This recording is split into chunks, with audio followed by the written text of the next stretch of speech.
Les procès du siècle. Une série de rencontres imaginées et produites par le MUSEM. Cette morale ne nous convient pas. Saison 4, Oser l'utopie. Alors si on faisait un pas de côté, si on essayait autre chose. Réunissant témoins, spécialistes et pièces à conviction, les procès du siècle appellent à la barre les forces qui mettent en tension nos sociétés contemporaines et ouvrent un espace d'échange citoyen. Ça pourrait provoquer un tremblement de terre terrible. Cette 4e saison propose d'explorer les utopies concrètes et réelles, les nouveaux modèles à inventer pour avancer vers plus de démocratie, plus d'écologie, plus de solidarité. The world is waking up. Pour vivre mieux, ensemble. And change is coming, whether you like it or not. Les procès du siècle, saison 4. Oser l'utopie. 16 épisodes enregistrés en public dans l'auditorium du MUSEM. Épisode 2. Moi aussi, ensemble.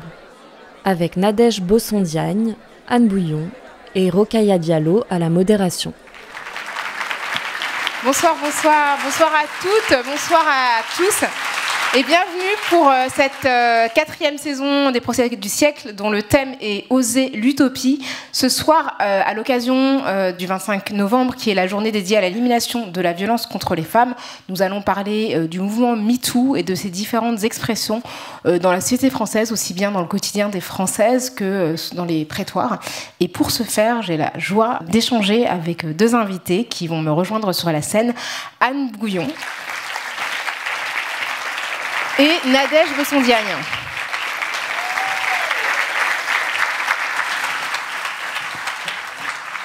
Je vais commencer par vous présenter. Donc, Anne Bouillon, avocate au barreau de Nantes, classée en 2019 dans le top 3 des avocats les plus puissants de France. Donc là, ça s'applaudit, hein.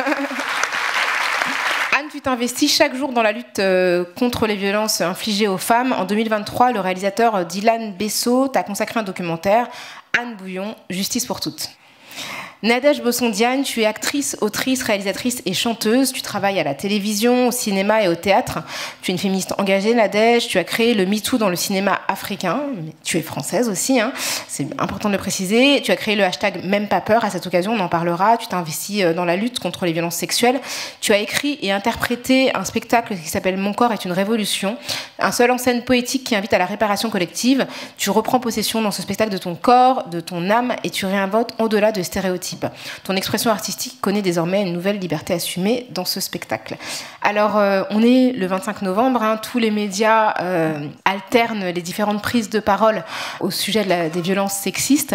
Avant de rentrer dans ça et dans l'actualité, hein, qui donne une résonance particulière à cette date, j'aimerais bien savoir, l'une et l'autre, quelle est votre relation en fait, avec ce sujet des violences et comment vous en avez fait un support de votre expression publique. Anne, peut-être pour commencer ?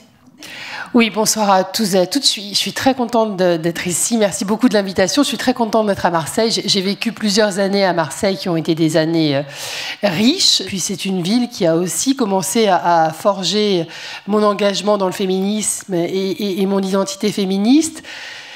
Peut-être que je dois à la vérité le fait que j'y ai vécu des situations de discrimination et de sexisme à Marseille, et plus précisément au barreau de Marseille, que je n'avais pas expérimenté avant. Donc finalement, merci pour ça aussi, parce que grâce à ces discriminations, je suis devenue féministe. Et une des avocates les plus puissantes de France. Oui. Le terme puissant est pas... Enfin, je ne me reconnais pas vraiment très... Bon, bref. Influente. En mouvement. On a tous et toutes, enfin toutes, je crois, et puis tous, je l'espère, un moment charnière qui fait qu'on prend conscience de notre condition, en l'occurrence la mienne de condition de femme. Et j'ai, je vous le disais, dans ma vie d'avocate, vécu des situations extrêmement déplaisantes.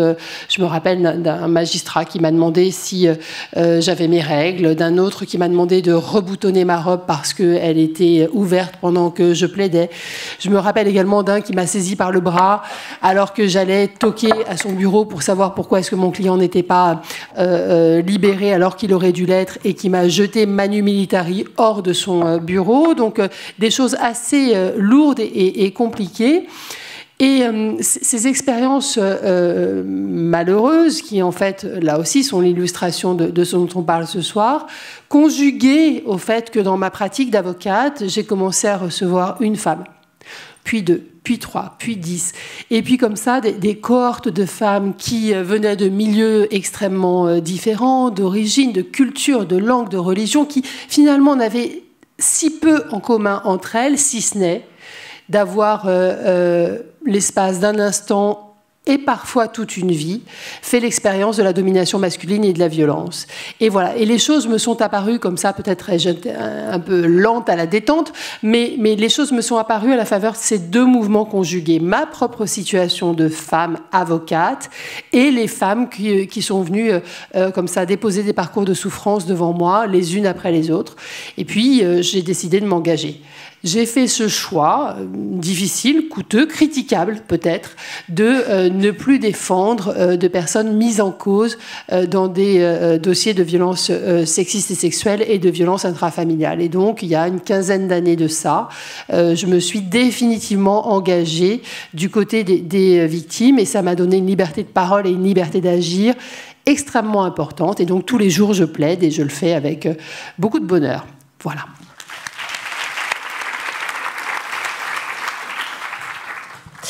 Bonsoir à toutes et à tous. Alors évidemment, je vais un peu répéter, mais Marseille est dans mon cœur pour plein de raisons, mais notamment pour une série un petit peu populaire sur France 3 qui s'appelle Plus belle la vie, dans laquelle j'ai tourné ici et évidemment mon cœur est resté à Marseille. J'ai passé mon été ici. Bon, je vais pas vous raconter ma vie, mais moi, en fait, ça fait 31 ans que je suis dans cette industrie qui est le cinéma et qui est le réceptacle, je pense, le plus incroyable des dominations, puisque vous êtes en général une jeune actrice et que vous dépendez du désir d'un réalisateur en général.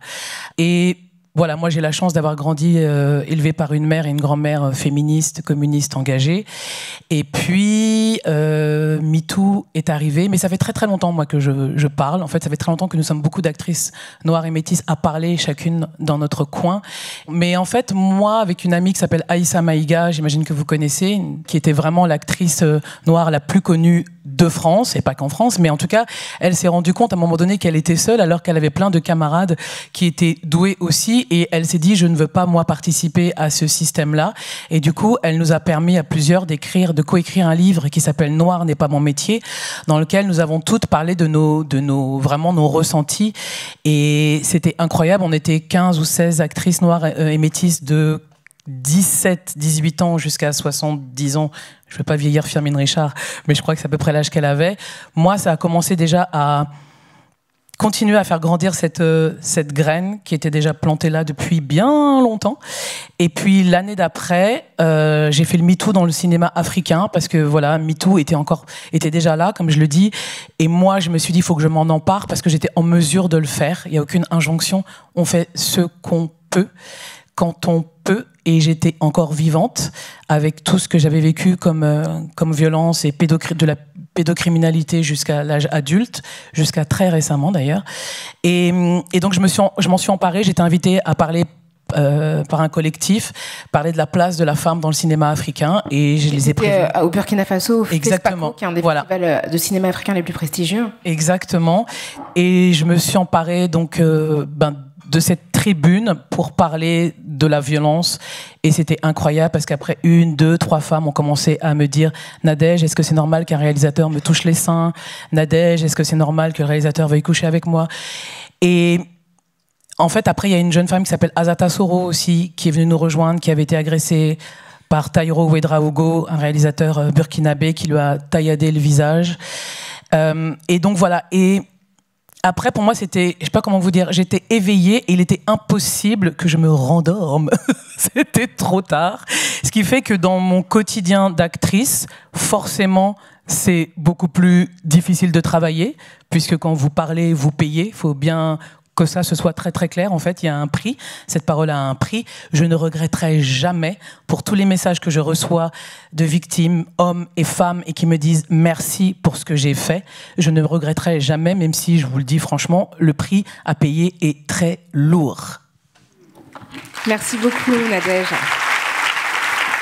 Puisque tu es éveillée, je vais te proposer de nous présenter ta première pièce à conviction, qui est un petit peu originale par rapport à ce qu'on a l'habitude de voir ici. Est-ce que tu veux en parler ou directement l'interpréter? En fait, c'est une chanson qui me raconte enfant. Donc je vais chanter et puis après, si vous voulez, on en parle.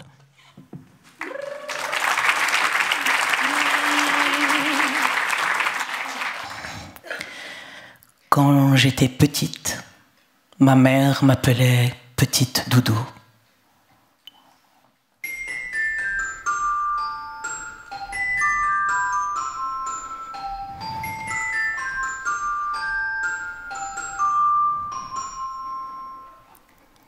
Tu as 9 ans, ta vie est magique. Toi, ton monde, c'est la danse classique. Tu as 9 ans, tu joues à la poupée. En un instant, ton monde s'est écroulé. Petite doudou, petite doudou, petite doudou, pleure plus, le monde est à nous. Petite doudou, petite doudou, petite doudou, pleure plus, je suis là pour nous. Tu as 9 ans, tu commences le piano, mais le désaccord est venu trop tôt. Tu as 9 ans, tu as voulu crier.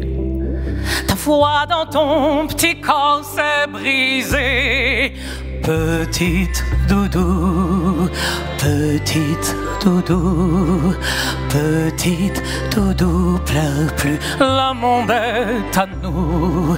Petite doudou, petite doudou, petite doudou, pleure plus, je suis là pour nous. Tu as 9 ans, tu n'as pas compris. Sécher son odeur ont ruiné ta vie. Tu as 9 ans, tu demandes ta maman. Il dit c'est notre secret, ne crie pas maintenant.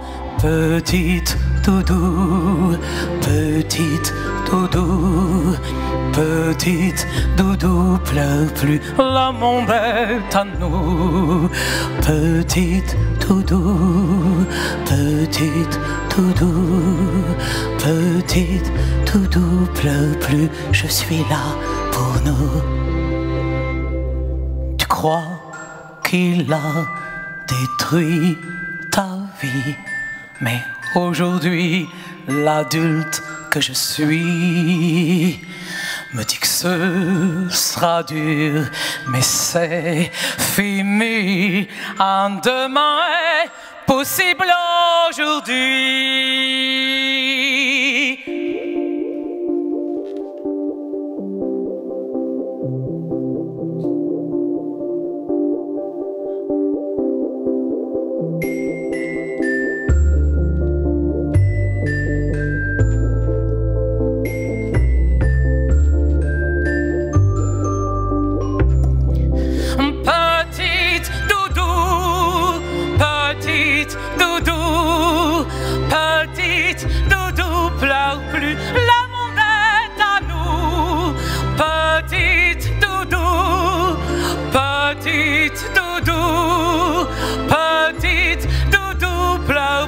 Je suis là pour nous.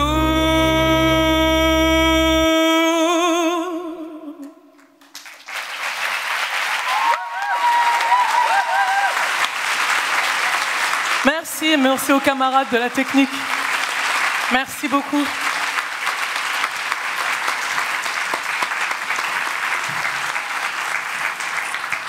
Merci beaucoup Nadège pour cette pièce à conviction riche en émotions. Est-ce que tu souhaites en parler? Je sais qu'elle est dans ton spectacle. Oui. Comment elle est née? Qu'est-ce qu'elle dit? Si tu veux en parler un peu plus.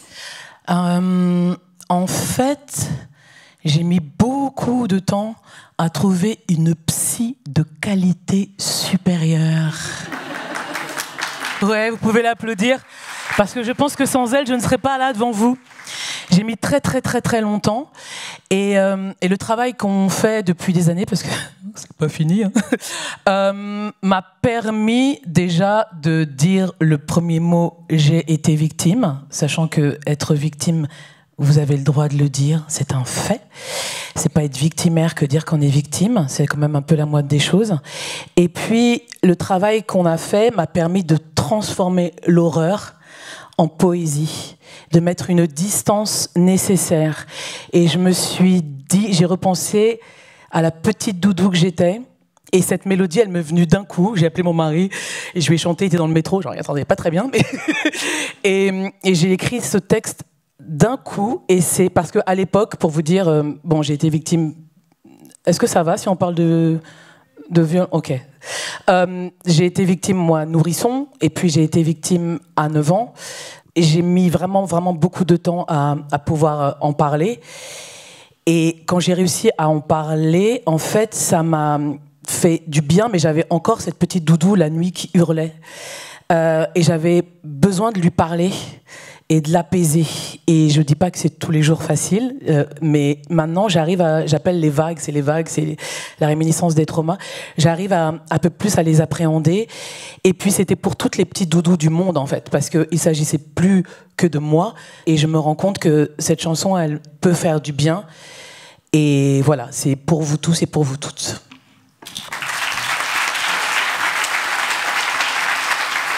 Merci beaucoup. Ce mot de victime, qu'est-ce qu'il t'évoque, Anne ? J'ai beaucoup de mal avec certains penseurs actuels qui tendent à décrire l'idée de ce que la posture de victime serait la posture idéale et que finalement il nous faudrait tous et toutes acquérir ce statut de victime pour nous sentir exister. Moi, les femmes que je reçois, elles sont un peu à ton image, Nadège, c'est-à-dire que poser des mots, prononcer des mots tels que viol, agression sexuelle, inceste, ça reste extrêmement difficile de pouvoir nommer. Moi, ce que je crois, c'est que on a besoin de mots, MOTS, alors par une chanson, parfois par une plaidoirie, et on a besoin de remettre du sens dans l'insensé. On a besoin de récits qui remettent les choses dans le bon ordre. Et en tout cas, les récits que moi, je produis devant la justice, j'interpelle toujours les juges en leur disant que grâce à leurs décisions, ils vont remettre le monde à l'endroit. C'est-à-dire que dans cette situation absurde, et je pense aux violences conjugales où c'est l'homme que vous aimez qui fait du mal, où c'est le parent figure aimée qui agresse, eh bien on a besoin de transcendance, bien sûr, comme tu le fais magnifiquement, mais aussi de sens et de se voir reconnu comme victime. Et ce que va venir faire la justice, c'est précisément dire « vous êtes victime ». Et il n'avait pas le droit, et il est auteur. Et très souvent, ce que j'observe, pas tout le temps, mais très souvent, ça suffit presque aux femmes que je défends. Elles ne réclament pas une sanction pénale démesurée. Elles sont tout à fait, pour la plupart, totalement étrangères à l'idée de dommages et intérêts. Mais les mots, c'est vraiment ce dont elles ont besoin. Donc voilà, c'est ça que ça m'inspire. C'est pas un statut qui est enviable, mais c'est un statut dont on a besoin qu'il soit reconnu pour avancer. Nadège, tu veux réagir ? Oui, parce que je voulais parler de ça, c'est que quand j'ai été agressée à 9 ans, j'ai pas pu en parler avant d'avoir 30 et des cacahuètes. Et à l'âge que j'avais, en fait, les faits étaient prescrits, donc j'ai pas pu porter plainte. Et je pense que cette chanson, elle m'a fait aussi du bien pour ça, en fait. Et justement, les plaintes sont de plus en plus nombreuses. On a vu qu'après MeToo, entre 2018 et 2022, les plaintes ont fait un bond de 164%. 164%, oui, c'est ça. Comment tu l'expliques et comment ça se manifeste dans ton travail ? La parole des femmes, pour moi, a toujours été libérée. Elles ont parlé entre elles, elles ont parlé dans leur journal intime, elles ont parlé dans un cabinet d'avocat ou chez un psy, elles ont toujours parlé. C'est la cécité collective qui a commencé à évoluer et c'est l'accueil qui a été réservé à cette parole qui a commencé à progresser. Et effectivement, les femmes se sentent encouragées, parfois obligées de déposer plainte. C'est-à-dire qu'il y a aussi ce mouvement qui consiste à dire ne parlez pas dans les médias, ne parlez pas dans les réseaux sociaux, ne parlez pas n'importe comment, ne parlez pas trop fort, s'il vous plaît, parler au bon endroit. Et le bon endroit, c'est nécessairement l'institution policière et l'institution judiciaire. Je ne suis pas en désaccord avec ça. Ça suppose, que l'institution judiciaire et policière soit apte à accueillir cette parole, et c'est compliqué d'accueillir cette parole. Peut-être juste vous dire que moi, il m'a fallu des années de travail et de pratique, d'échanges, d'échecs, pour entendre les femmes, et entendre les femmes avec une écoute débarrassée de mes propres biais sexistes. Et donc, il m'a fallu me mettre au travail, et c'est jamais acquis. C'est toujours au travail. J'appelle ça décoloniser mon écoute des réflexes patriarcaux et sexistes. Et donc, le minimum, c'est d'attendre de l'institution policière et judiciaire qu'elle aussi décolonise son écoute. C'est en marche. Les choses progressent, et progressent dans le bon sens. Tu as raison de le dire. Mais il y a encore beaucoup de boulot à faire. Nadège, je voulais te demander, en l'absence de justice, qu'est-ce qu'on fait? Quel rôle jouent les relations affectives, les relations amicales, familiales, la sororité? Est-ce que tu pourrais nous parler de ça? En fait, moi, j'ai vécu deux choses. J'ai vécu le fait, quand j'étais petite et plus adulte, de ne pas avoir pu porter plainte. Mais malheureusement, il y a 2 ans, j'ai été agressée sexuellement par une productrice de cinéma français. Il était hors de question que je n'y aille pas porter plainte. Donc je suis allée porter plainte. J'ai eu la chance d'être écoutée par une femme policière qui avait été formée sur la question des violences sexuelles. J'ai eu la chance d'être crue par une magistrate qui a été formée sur la question des violences sexuelles.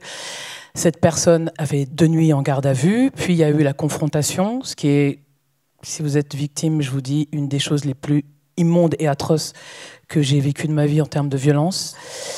Finalement, les flics ont oublié d'envoyer la notification de fin de garde à vue, ce qui a fait que ça a été classé sans suite. Ça a été un vice de procédure. J'ai pas voulu parler dans la presse parce que moi, j'étais plus connue que cette personne et j'avais pas envie qu'on me dise tribunal médiatique. Je me suis dit, mais je vais faire confiance à la justice. On me dit de faire confiance à la justice. Je fais confiance à la justice. J'ai tout fait bien comme il faut. Bon, bref, tout ça pour vous dire que j'ai fait les deux. Mais ce qui m'a vraiment sauvée, je vous assure, c'est que j'ai fait un travail qui fait qu'autour de moi, il n'y a que des gens incroyables. Cette psy formidable que j'ai trouvée, mon mari formidable que j'ai trouvé, et j'ai des sœurs incroyables, des sœurs de lutte, des sœurs de cœur, des sœurs, pardon, je vais peut-être être hyper émue, mais qui m'ont sauvée. Maintenant, c'est qu'est-ce qu'on fait, en fait, qu'est-ce qu'on fait de cette société, en fait, qu'on bâtit sur les incestes, sur les violences sexuelles. Qu'est-ce qu'on fait de tous nos traumatismes? Parce que moi, ma psy, elle est formidable, mais c'est moi qui la paye, elle n'est pas remboursée par la Sécu. Qu'est-ce qu'on fait de ça? Qu'est-ce qu'on fait de tous nos putains de traumas, pardon pour la vulgarité? Pour nourrir la conversation, je propose qu'on écoute le premier témoignage que j'appelle à la barre, qui va nous faire part de son vécu. Merci beaucoup.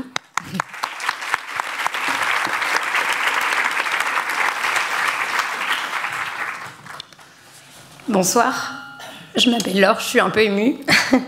Alors, ok, c'est parti, vous m'entendez bien, hein? Donc, je m'appelle Laure et samedi dernier, j'ai participé à la commission d'enquête qui a eu lieu dans le cadre du festival Je crains des gains. Devant vous ce soir, je suis aussi Céline, Marie, Vilma, Clara, Rachida, ma sororité.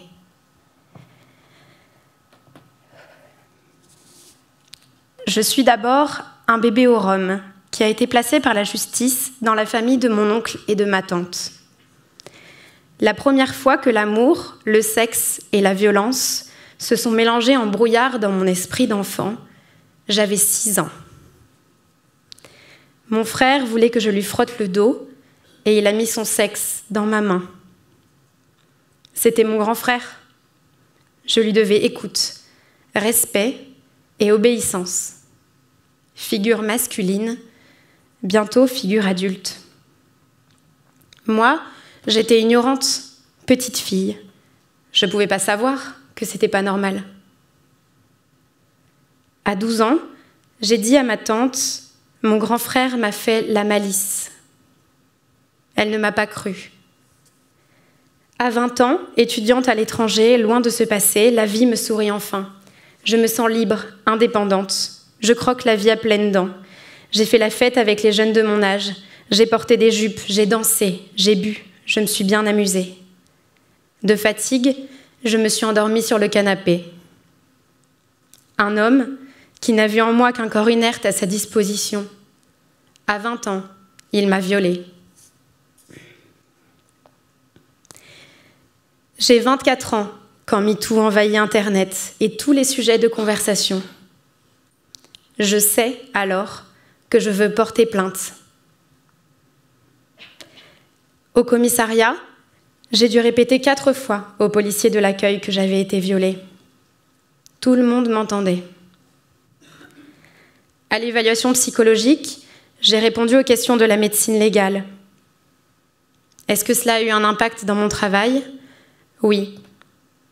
Dans ma vie privée ? Oui. Sur mes relations amoureuses ? Oui. Sur mon alimentation ? Oui.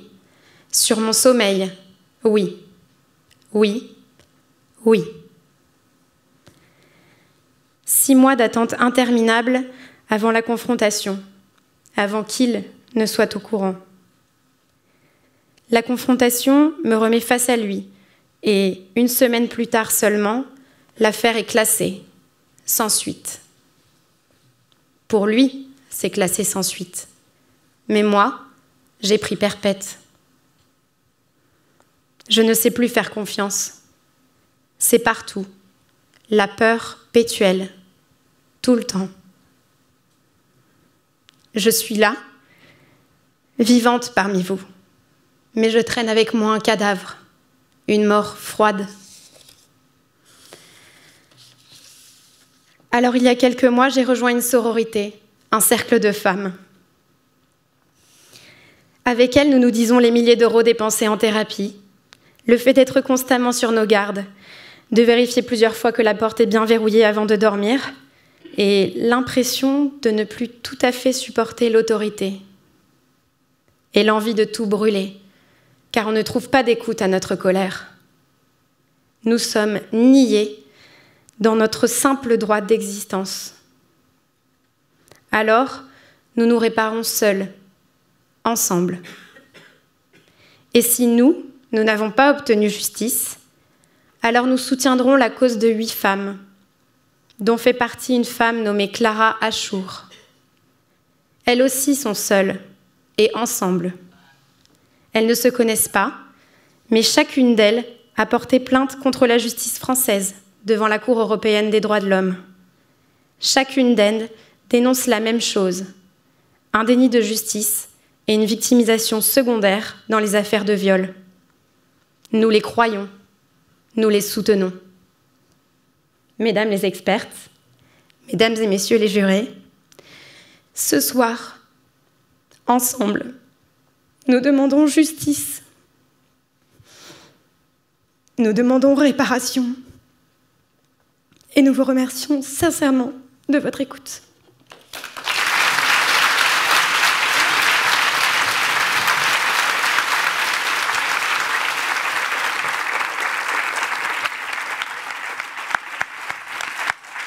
Merci beaucoup Laure pour ce partage, pour ce précieux témoignage. J'ai envie d'entendre l'avocate que tu es. Anne, tu as évoqué avant qu'elle prenne la parole le fait en tout cas il y a une petite musique qui enjoint les femmes à recourir à la justice, à aller dans les commissariats, et on voit à travers ce témoignage que l'accueil n'est pas nécessairement adapté et puis que la réponse judiciaire n'est pas à la hauteur. Est-ce que tu pourrais nous rappeler un petit peu les chiffres entre les violences telles qu'elles existent et leurs sanctions? Et puis, qu'est-ce que tu penses de recourir, en fait, de mettre notre pays face à sa responsabilité devant une juridiction européenne?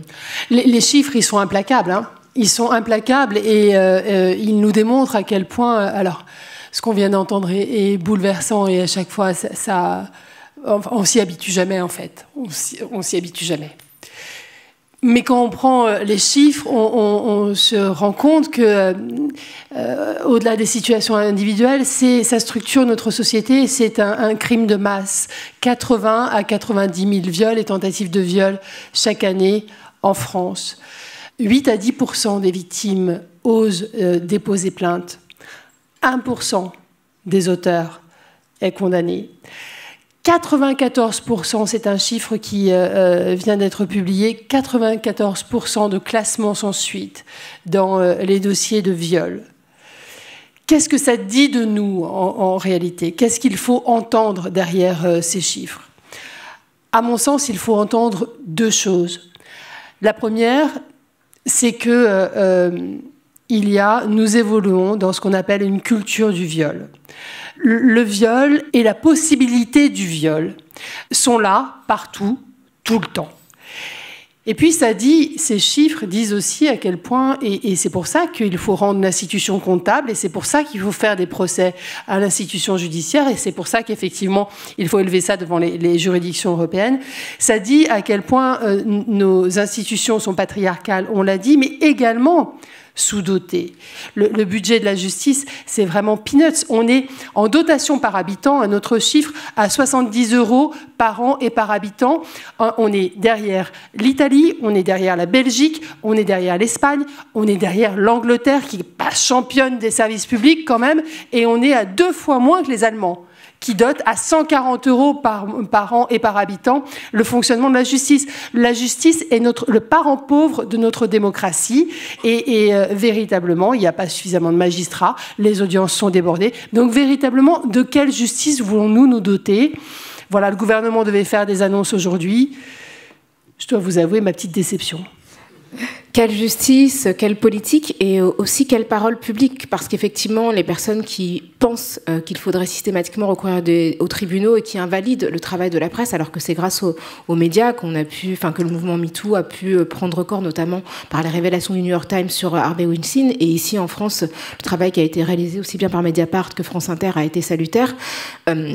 Nadège, tu nous as expliqué les effets de ta prise de parole sur ta carrière, et toi, tu fais face aussi à une double oppression. On va parler d'intersectionnalité ici, puisque finalement, les visages du MeToo en France sont essentiellement des visages de femmes blanches.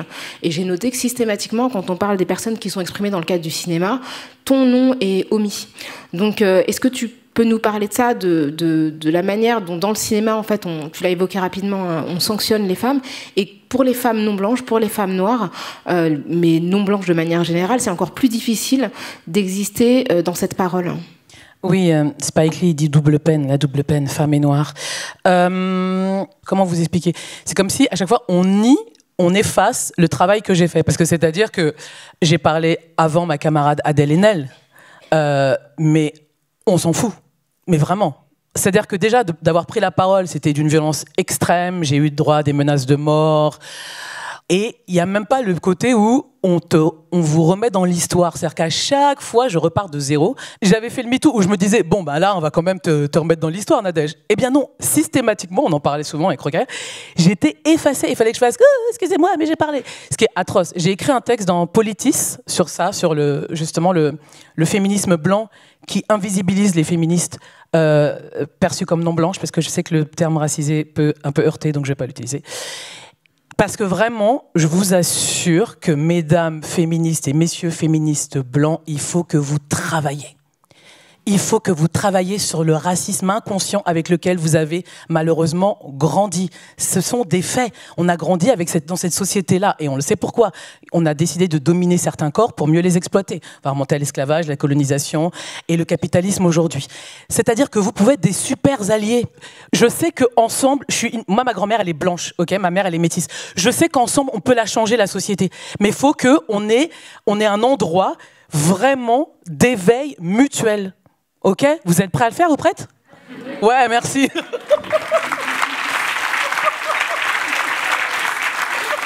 Alors, on a évoqué effectivement les violences sexuelles. Il y a la violence ultime qui est la violence du féminicide. Et pour ça, je propose qu'on appelle Caroline Chenu, qui est chargée de recherche et de collection au MUSEM, qui va nous présenter sa pièce, la pièce à conviction du musée.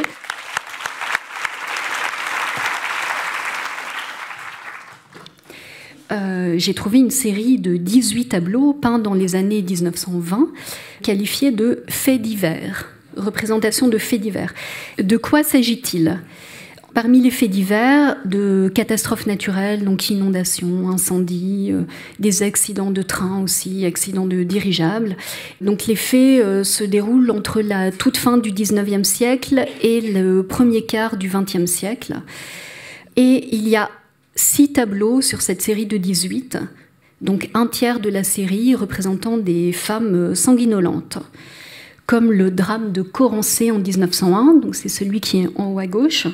Donc un homme armé d'un marteau qui, dans une crise de furie, assassine ses enfants. L'assassinat de Marthe Erdeling en 1907, appelé aussi le crime de la rue de Charonne, donc où un ami de la famille a violé et assassiné une fillette de 11 ans. L'affaire de la rue de Vaugirard, non élucidée, 1908, une femme est retrouvée enchaînée, mais peut-être est-elle coupable. Voilà. Et en bas à droite, une femme attaquée par des lions. Voilà, donc ces tableaux montrent la sauvagerie des hommes et des lions. Des faits divers. Donc je vais faire là une parenthèse sémantique, mais bien nommer les choses, bien nommer les faits est essentiel. Que représente le tableau que nous avons sous les yeux? Un féminicide. Donc l'homme représenté au centre dans son costume avec des souliers cirés était petit, chauve, peut-être était-ce des circonstances atténuantes. Et il a commencé à escroquer des femmes en les séduisant pour leur soutirer leurs économies. Et ensuite, alors on va décortiquer le tableau. Il se retrouvait donc dans sa cuisine avec un plan de travail, donc cette table en bois. Cette dame devait être trop grande étant donné qu'il l'a décapitée. Donc la tête est posée sur l'étagère en haut à droite, comme un masque tragique, les yeux grands ouverts. Au procès de Landru en 1921, c'était un rendez-vous mondain. Toute la presse s'est précipitée. Les preuves étaient accablantes. Le carnet noir où il consignait ses crimes, les billets de train, donc aller simple pour les dames. Landru était la vedette, il maîtrisait l'éloquence, il ironisait beaucoup. Mais vous voyez, c'est Landru, not all men, c'est lui. Et on revient au terme féminicide. Il y a tout juste 2 semaines, le 11 novembre, le collectif féministe Nous Toutes a publié un rapport qui pointait la percée du mot dans le traitement médiatique. Le traitement médiatique s'améliore, car au terme d'une enquête poussée, les chercheuses ont disséqué des milliers d'articles de presse depuis 7 ans et noté que les féminicides sont désormais au sein des pages société des journaux et non plus des seuls faits divers. Qu'est-ce qui change? Ils mettent en perspective les mécanismes des violences en abordant les défaillances des politiques publiques, le manque de moyens et de réactivité des institutions, la formation dans la police, le temps de la justice qui reste très long, et la façon dont la presse parle des féminicides a un impact sur leur perception par la société et peut contribuer à la diminution des violences féminicidaires. Le MUSEM fait un travail approfondi de relecture des collections et d'analyse de leur réception. Le musée, comme lieu d'éducation et de réflexion sur le devenir de cette société, constitue en soi une forme d'utopie. Mais il peut contribuer à éduquer à la culture de l'égalité.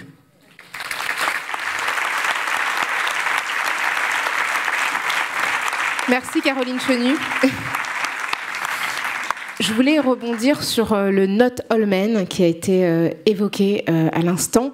Dans ton livre, Anne, tu évoques la question des monstres et la manière dont on singularise les hommes à partir du moment où ils sont identifiés comme des agresseurs ou des meurtriers. Est-ce que tu pourrais nous dire ce que tu penses de ça? La figure du monstre est une figure qui est mobilisée à bon compte pour éviter de se regarder en face et pour garder les auteurs de violences, et notamment les auteurs féminicidaires, mais les autres aussi, les violeurs, en marge de notre société. En fait, c'est un réflexe assez attendu, normal, de dire c'est pas moi, c'est lui qui l'a fait, mais c'est certainement pas moi, c'est pas moi. Si, en fait, c'est potentiellement tous et toutes, et c'est ce courage-là que nous devons avoir, d'admettre cela, et c'est ce qui se passe avec le procès des viols de Mazan, et c'est ce que nous demande de faire Gisèle Pellicot dans la position qu'elle a prise avec un courage absolument inouï, qui a été de nous contraindre à nous regarder en face dans ce miroir qu'elle nous a tendu. Donc c'est très important de ne pas pathologiser le crime. C'est très important de déconstruire cette figure du pervers. C'est loin d'être toujours le cas, et c'est évidemment pas suffisant pour expliquer les choses. Je suis intervenue dans un procès de féminicide qui ressemble étrangement à celui de Landru, où un homme a non seulement étranglé sa compagne, mais en plus l'a-t-il découpé en morceaux dans sa baignoire. On est pour vous resituer le contexte, on est dans l'ouest parisien chic. Hein. C'est un petit retraité, ancien chauffeur de taxi. C'est franchement votre tonton ou votre voisin. Il a commis ces gestes-là qui dépassent l'entendement. Et les psys ont défilé à la barre tous les uns après les autres. Et évidemment, la figure de Landru, elle a été évoquée à ce moment-là. Eh bien, ils n'ont rien trouvé du côté de la pathologie. Ils n'ont rien trouvé qui aurait pu d'ailleurs déresponsabiliser sur le plan pénal l'auteur des faits. Hein. Il avait une pleine conscience des actes qu'il a pu poser et voilà, il avait peut-être, disaient les psys, un ego un peu fort, peut-être une intolérance à la frustration, mais la vache, on est combien à être comme ça? Alors qu'est-ce que ça vient dire? Ça vient dire que on est élevé, on est acculturé à cette idée d'accès au corps des femmes comme étant possible. On est acculturé à cette idée que le corps des femmes est un territoire de conquête, est un territoire à défendre et un territoire à se réapproprier s'il nous échappe, y compris par le crime, parce que c'est l'acte de domination paroxystique. Tu m'appartiens et je te tue. Et j'ai le droit de te tuer. Et il n'y a rien qui a à voir avec l'amour dans ce geste-là. On parlait des médias et de la manière dont ils ont traité le crime féminicidaire, mais vous vous rappelez de ces gros titres de la presse, il l'aimait trop, donc il l'a tué. Évidemment, il n'y a rien à voir avec l'amour, ni dans le viol, ni dans les violences, ni dans les féminicides, ça va de soi. Tu luttes dans les prétoires, dans les salles d'audience, mais j'imagine que tu as aussi un regard sur la manière dont la loi est constituée. Est-ce que tu penses que la solution peut résider dans le fait de faire évoluer la manière dont la notion de consentement n'est pas intégrée dans le droit français ? Qu'est-ce que tu penses de ces suggestions aussi des mouvements féministes qui considèrent que les violences sexuelles devraient être imprescriptibles ? Est-ce que tu pourrais nous dire ce qui, selon toi, devrait évoluer dans le droit français pour que les violences soient mieux prises en compte ? Et il nous reste combien de temps ? En 2 minutes 30. Pour répondre à ta question, le législateur, la loi, elle est le reflet de ce qu'on veut être. Et après le procès Pellicot, la grande question, c'est faut-il, oui ou non, introduire la notion de consentement dans le crime de viol ? Ça nous occupait déjà beaucoup avant le procès Pellicot, ça continue de nous occuper aujourd'hui. La réponse, c'est « je ne sais pas ». Vraiment, je ne sais pas. Notre système actuellement, il est articulé autour du seul comportement de l'auteur. Un viol, c'est un acte sexuel de pénétration ou bucco-génitale commis sur l'auteur ou la victime par contrainte, menace, violence ou surprise. L'absence de consentement ne procède pas d'un acte posé ou pas posé par la victime. L'absence de consentement procède d'un acte posé par l'auteur. Ce qui est éminemment protecteur de la victime, en fait, parce qu'en théorie, on ne lui demande pas de compte. On considère que le simple fait que l'auteur est mobilisé de la violence, de la contrainte, de la menace ou de la surprise suffit à caractériser le crime et donc l'absence de consentement. Néanmoins, effectivement, le fait que le mot n'apparaisse pas dans notre arsenal juridique peut poser question. Venir dire que le sexe est une conversation et que se soucier du consentement de celui ou de celle avec lequel on fait du sexe est quand même le minimum du minimorum me semble nécessaire également. Je souhaite que, à la question de savoir qu'avez-vous fait, monsieur, et plus rarement madame, mais qu'avez-vous fait, monsieur, pour vous assurer du consentement de la personne, eh bien, je souhaite que la réponse à cette question ait une incidence juridique. Aujourd'hui, ce n'est pas le cas. Donc voilà, c'est tout ça qu'il faut réfléchir. Encore une fois, je comprends bien que ma réponse est un peu frustrante parce que je suis en réflexion sur cette question-là et nous verrons bien. Mais je crois que, et pour terminer, s'il ressort du procès Pellicot une simple réforme législative sur le viol, alors on aura tout raté. Parce que c'est pas ça l'enjeu. C'est pas ça l'enjeu. L'enjeu, c'est véritablement de nous repenser collectivement différemment. L'enjeu, c'est de revoir nos rapports conjugaux, amoureux, familiaux. Et l'enjeu, c'est de nous rêver et c'est de nous créer comme une véritable société égalitaire et féministe. Voilà, je crois que c'est ça le défi.